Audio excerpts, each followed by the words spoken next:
Halo semuanya, apa kabar? Ketemu lagi sama saya. Nah hari ini kita bakal ngobrolin sesuatu yang dekat banget sama kita semua, Hari Raya. Tapi kita bakal lihat dari kacamata yang mungkin sedikit beda. Karena ternyata di balik semua kemeriahan opor dan baju baru, ada makna yang jauh lebih dalam. Coba deh kalau kita dengar kata Hari Raya, apa yang langsung kepikiran? Pasti opor ayam, baju baru, kumpul-kumpul keluarga ya kan? Dan itu semua memang indah, nggak salah sama sekali. Tapi tunggu dulu, apa cuma sebatas itu? Nah, kali ini kita mau gali lebih dalam. Hari Raya itu sebetulnya cuma ritual tahunan atau jangan-jangan ini adalah perayaan kemenangan batin yang bisa kita rasakan? Oke, biar kebayang, ini dia alur pembahasan kita kali ini. Kita mulai dari yang kelihatan, dari opor dan baju baru. Terus kita cari tahu soal hidangan surgawi yang sebenarnya. Kita juga akan bedah soal dua sisi dalam diri kita, lalu melihat Ramadan sebagai ajang latihan batin, dan yang terpenting, gimana caranya kita bisa berhari raya setiap hari. Oke, langsung aja kita masuk ke bagian pertama. Kita coba geser sedikit dari opor dan baju baru. Karena tujuan paling esensial dari Idul Fitri itu sebetulnya adalah tentang kembali. Kembali kemana? Kembali ke diri kita yang paling asli, yang paling original. Nah, ini dia istilah kuncinya, fitrah. Biar gampang, bayangin aja fitrah ini kayak settingan pabrik atau software original dari diri kita. Kayak HP baru keluar dari box, masih bersih, belum ada virus, belum ada aplikasi aneh-aneh. Nah, Idul Fitri itu secara esensi adalah perayaan kita berhasil riset dan kembali ke kondisi fitrah itu. Nah, di sini nih kita perlu ngerti, ada dua level pemahaman. Yang pertama ada syariat. Ini casingnya, ritualnya. Puasa 30 hari, lebaran di tanggal 1 Syawal, itu semua syariat. Tapi di baliknya, ada hakikat, yaitu esensinya, dalemannya. Ini adalah sebuah proses pemurnian batin yang sebetulnya nggak terikat sama kalender. Bisa terjadi kapan saja. Sekarang, kita masuk ke bagian kedua. Dan ini jujur salah satu bagian favorit saya. Hidangan surgawi yang sebenarnya. Ternyata, ada loh petunjuk yang luar biasa banget di dalam Al-Quran tentang rahasia perayaan sejati ini. Dengerin baik-baik ayat ini ya. Di sini eksplisit banget, jelas sekali, turunnya hidangan dari langit itu adalah momen yang disebut sebagai Hari Raya. Ini kuncinya. Ciri dari sebuah hari raya yang hakiki adalah ketika kita menerima hidangan dari langit. Jadi, ini dia bedanya. Opor, ketupat, kue nastar, itu semua hidangan bumi, hidangan fisik yang kita nikmati. Tapi, hari raya yang sesungguhnya dirayakan justru saat kita menerima hidangan langit. Nah, pertanyaannya, hidangan langit ini bentuknya apaan sih? Jawaban dari pertanyaan tadi membawa kita langsung ke bagian ketiga. Ternyata, langit dan bumi itu bukan cuma tempat di luar sana. Itu adalah metafora, simbol untuk dua bagian yang ada di dalam diri kita masing-masing, diri tinggi dan diri rendah kita. Biar gampang, coba kita lihat tabel ini. Diri kita itu punya beberapa lapisan. Paling luar ada jasad, badan fisik kita, ini alam bumi. Terus di dalamnya ada jiwa, ini isinya pikiran, emosi, ego kita. Bagian ini tuh sering banget bergejolak, makanya disebut diri yang berisik. Nah, yang paling dalam, yang paling inti adalah ruh atau kesadaran murni kita. Inilah langit di dalam diri kita. Sifatnya tenang, abadi, nggak berubah. Dia adalah sang saksi yang hening.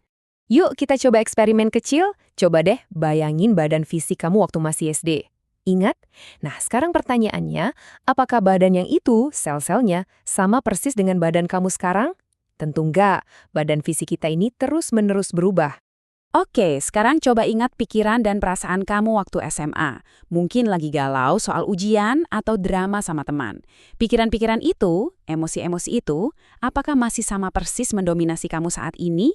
Kemungkinan besar udah berubah juga kan? Jiwa kita pun sifatnya dinamis. Nah, ini dia momen ahanya. Badan SD kamu udah nggak ada. Pikiran SMA kamu udah berganti. Tapi ada satu yang nggak pernah berubah. Yaitu kamu yang menyaksikan semua pengalaman itu. Sang pengamat yang nontonin film kehidupanmu dari dulu sampai sekarang. Dia tetap sama. Itulah ruh, itulah kesadaran, itulah langit di dalam dirimu. Terus hubungannya sama Ramadan apa dong? Nah, Ramadan itu teman-teman adalah bootcamp spiritual selama 30 hari. Sebuah latihan batin yang dirancang khusus untuk membakar semua penghalang, semua lemak spiritual yang selama ini menutupi koneksi kita ke langit di dalam diri kita. Penghalang ini apa aja sih? Ya, itu dia, kebiasaan-kebiasaan buruk yang udah mendarah daging, emosi yang gampang meledak, ego yang kegedean, rasa cemas yang berlebihan. Semua sampah mental dan emosional inilah yang menciptakan kebisingan di level jiwa kita, yang bikin suara dari diri tinggi jadi nggak kedengar. Jadi proses di Ramadan itu sebetulnya simpel banget. Langkah 1, kita puasa untuk menenangkan jasad, menenangkan tubuh. Langkah 2, kita kontemplasi, tadabur, merenung, untuk menenangkan jiwa, menenangkan pikiran. Tujuannya apa? Untuk masuk ke langkah 3, membakar dan melepaskan semua penghalang itu. Dan hasilnya? Saat kebisingan dari pikiran dan emosi kita mulai reda, saat gejolak diri rendah kita mulai tenang, saat itulah kita akhirnya bisa mendengar. Mendengar suara hening yang penuh kebijaksanaan, yang datang dari langit di dalam diri kita, dari ruh kita. Sekarang kita bisa definisikan ulang kan? Hidangan langit itu ternyata bukan makanan fisik. Ia adalah momen pencerahan, insight, ide brilian, intuisi, atau rasa damai yang tiba-tiba turun saat pikiran dan jiwa kita lagi tenang. Itulah hidangan surgawi yang sesungguhnya. Itulah hadiahnya. Dan semua ini membawa kita ke bagian penutup yang menurut saya paling powerful. Kita akan mendefinisikan ulang arti perayaan, karena kemenangan ini bisa kita raih setiap hari. Jadi, ini dia inti dari semuanya. Hari kemenangan yang sejati adalah saat kita berhasil menang melawan diri kita sendiri. Lebih tepatnya saat kita menang melawan versi diri kita yang lama, yang udah nggak relevan lagi, yang justru menahan kita untuk bertumbuh. Contohnya gimana? Simple banget kok. Misalnya pas kamu lagi di jalan, ada yang nyerobot, biasanya langsung ngomel.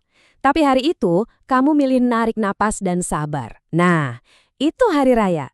Saat kamu bisa melepaskan dendam dan memaafkan, itu kemenangan.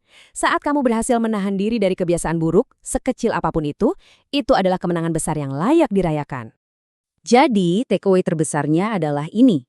Jangan menunggu 1 Syawal untuk merayakan kemenangan. Setiap saat kamu berhasil menjadi versi dirimu yang lebih baik, setiap saat kamu berhasil mengalahkan ego dan kebiasaan burukmu, saat itu juga kamu sedang berhari raya. Jadi, saya mau tinggalkan satu pertanyaan ini untuk kamu renungkan. Lupakan sejenak opor dan baju baru. Coba lihat ke dalam diri. Kemenangan batin apa, sekecil apapun itu, yang akan kamu perjuangkan dan rayakan hari ini?